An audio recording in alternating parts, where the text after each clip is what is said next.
So in today's video, I want to cover just a few perspectives I have on boxing, distance management, how to utilize your lead hand in boxing. Let me cook for this video. I will leave timestamps so you can jump around, do what you gotta do, but I wanna give a little bit of context as to why I'm doing this video. I was a bit inspired today because one of my favorite combat strike channels, CharlesSalBox on YouTube, we were having a little bit of a conversation. It was very good, and let's just say, suffice to say, it really inspired me. He said some very kind things that really gave me the nerve to do what I'm about to do in this video. So I will leave his channel, his YouTube channel, in my description once I upload this video. It's not like he needs my help because the man has like over 350,000 subscribers, and I'm just a little babe in the woods. You know, maybe 10 people probably even watch this video, but that's fun. So let me just get started right now. So one of the things I can't stand is whenever I see a tall fighter, like for instance, I'm 6'5", right?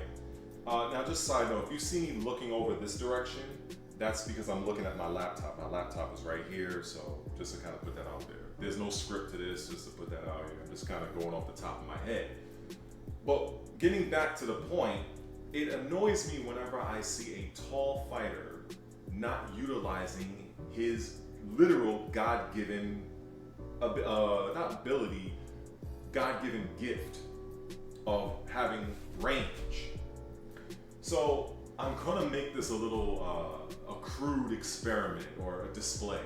Now this is very much exaggerative, but here's my little bootleg props, right? So we have this and we have this. As you can see, we have this. And this is from my George Foreman grill. Now I would have used a knife, but I don't want YouTube to think I'm promoting violence, so this is less threatening.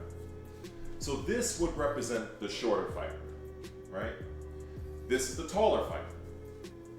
Now, in order for the shorter fighter to really be effective, he needs to get up close. All of those, Mike Tyson movements and hooks and all of that means nothing if that person cannot close the distance. If they can't close the distance, all of that means nothing. However, the taller fighter, jab, hook, we can win out there. The shorter fighter can't. So why is it, not in all cases, why is it that I see the taller fighter literally just throw away their range and fight to the advantage of the shorter fighter? Nothing grinds my gears, annoys me, wants me to go into this rant more than when I see that. The shorter fighter has to get in. So they, by definition, are doing what they have to do. 100%. The taller fighter, if they are doing what they need to do, it will make it a good fight. The best example of this I can think of off the top of my head is looking at Muhammad Ali versus Joe Frazier, right? Joe Frazier, one of the best inside fighters, one of the best short fighters. Ali, as we know, an amazing long-range striker, very good movement. It was a fight of two very dynamic, contrasting styles and body types. It's what made the fight so good that even today, people are still talking about their time in the ring together. And I still watch it. In fact, I watched that fight maybe 2 days ago. So my thing is this. If you have, let me put this down, actually. If you have the range, if I'm here, right? If I'm here, or hell, here's a little prop. Got my 16-ounce glove here. We're going in on this video because I gotta get this off my chest. So here's a, this is like a 16-ounce glove. You can see that, I think. So if I'm here and I'm boxing you, right? If I'm doing this, if I'm here, right? You have to address this. You have to address this. You are not going to dematerialize and walk through my outstretched arm. You're not going to do that. You have to either go around it, go under it, knock it down. You have to do something as a shorter fighter. You have to address this. You have to. I can win the fight out here. You get close, I take a step back. I'm literally putting this in your face over and over and over and over again. This is why it's important to understand the various uses of the jab. That's why they say the jab is the most important punch in boxing, because it sets things up. If I'm here, let's say if I put my hand here, right? Hand is in front of the camera. Oh, bam, here comes the cross. You couldn't see the cross because my hand is obscuring your vision. So you as a shorter fighter, you have to knock it, bam, here it comes. Because you have to address this as the shorter fighter. If you want to try to slip, okay, if I see that you're slipping this way, bam, uppercut. So the jab is very important. You don't always have to use the jab with the intent of landing on your opponent. You don't. You can jab to your opponent's glove, to their hand. You can shut down their lead hand with yours. You can basically you can hit their shoulder. You can jab to the body. You can jab their chest. You can, there's things that you can do. You know what I'm saying? So it annoys me when I don't see people effectively using their lead hand, especially if you're the taller fighter. Especially. Like I said, it grinds my gears. It really does. And it's not that hard. It's not that hard. It's not that hard to do this. It really isn't. Now, I would say in your training camp, in conjunction with your coach, build up that shoulder endurance, right? So that you can utilize this, so that you can keep pumping this out.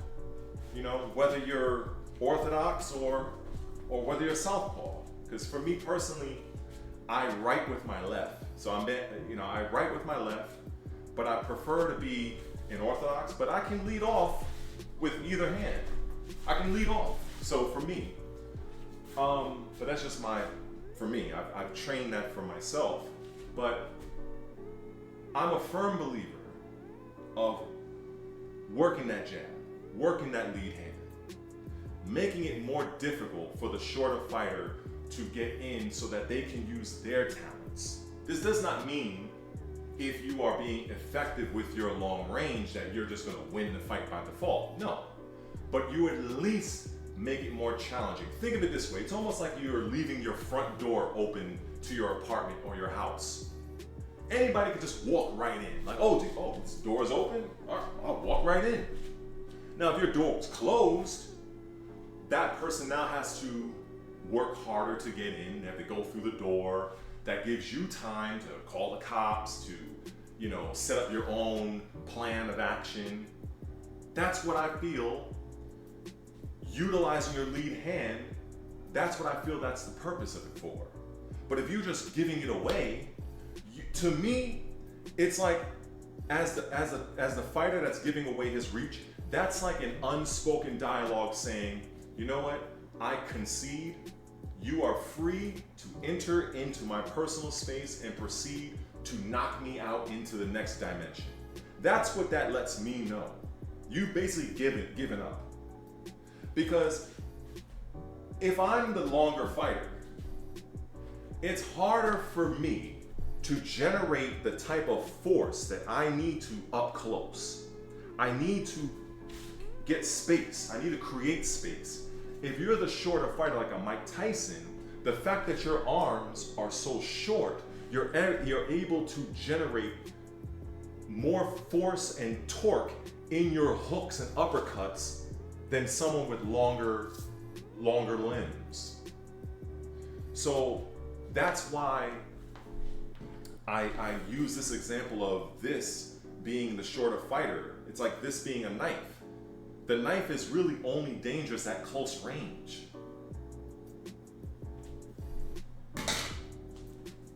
As you are going back, taking a step back, your opponent is going to advance faster forward than you can retreat going backwards. This is why it is important to understand and learn how to, as you're retreating, you cutting an angle. Whether you're going to your left or whether you're retreating, and then you go out to your right. However way you gotta do it, you have to get off that track. You have to make them know that there's more that they have to do than just walk forward. And then if you're not even putting your hand out, even threatening, even just kind of like being active, coming like this, long guarding, whatever you have to do, making it more of a challenge, stopping their momentum, stopping stopping them from building confidence that they can just walk right in like they're walking into your apartment and just rob you. Like, you have to give them something to think about. Now that might be easier said than done, but look, it's worth implementing into your game if you have that type of advantage for yourself. I liked when I first saw the Cuban check step, where typically for the traditional check step or the check hook, you're basically doing it with the rear foot, right? The rear foot, right? So if I'm here in front of you, now I'm not. So imagine if you're coming straight toward me, I'm bam, and you're going this way, right? So let me just lower this camera down, just kind of being extra here. So same thing, so I'm using my rear foot here, this rear foot. So I'm here, right? Bam. But the Cuban check took me a while to kind of get used to. It was kind of weird, is you actually use your lead foot and you step out like so. So you would step out like this. Now I'm not perfect, but this is kind of like, I really like that, because that Cuban check,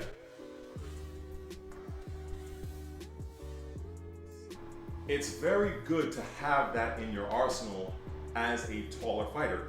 Even if the hook does not land, the fact that it's on their guard and allows you to position yourself here, and you can either go back on the offense or you can just reset and go around the ring, do what you gotta do. So you can use your lead hand to blind, to paw, meaning like it's like these aren't real strikes, but you're really just you're probing for openings, right?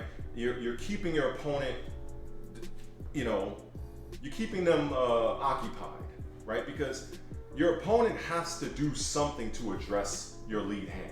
They have to do something. Like I said earlier, they're not going to dematerialize like Star Trek and go through your arm. Like, they have to work around it, So that's just what I feel, you know what I'm saying? So you can have your lead hand out and even step back. You step back, right? Step back, cut a corner. You can still do the same thing. Whatever you have to do. And then when you feel the time is right, you kind of gauge whatever, and bam, you come with your cross, And then they're advancing, jab, cross, and get out of there, change the direction, move. But this is why fighters that utilize their lead hand, utilize their God-given gift of range, those typically are my favorite fighters. I love fighters that are movers, that are slick, move, you know, they lead off, they you know, they're movers, you know? I like those types of guys. So if you found value in this impromptu video, any of the tips, any of the things I've shown, please subscribe. I'm trying to grow this channel, and leave me whatever comments. Even if you want to troll, that's fine. If you want to criticize, that's cool. Any engagement, I'll take. Still growing, still learning, trying different things. But like I said, I was inspired to make this video because boxing is definitely one of my loves. And you know, I appreciate any and all who do subscribe, like, comment, and share it to somebody they feel that might, you know, this video might be of a benefit. So I appreciate it. And as usual, I will see you in the next one. Peace.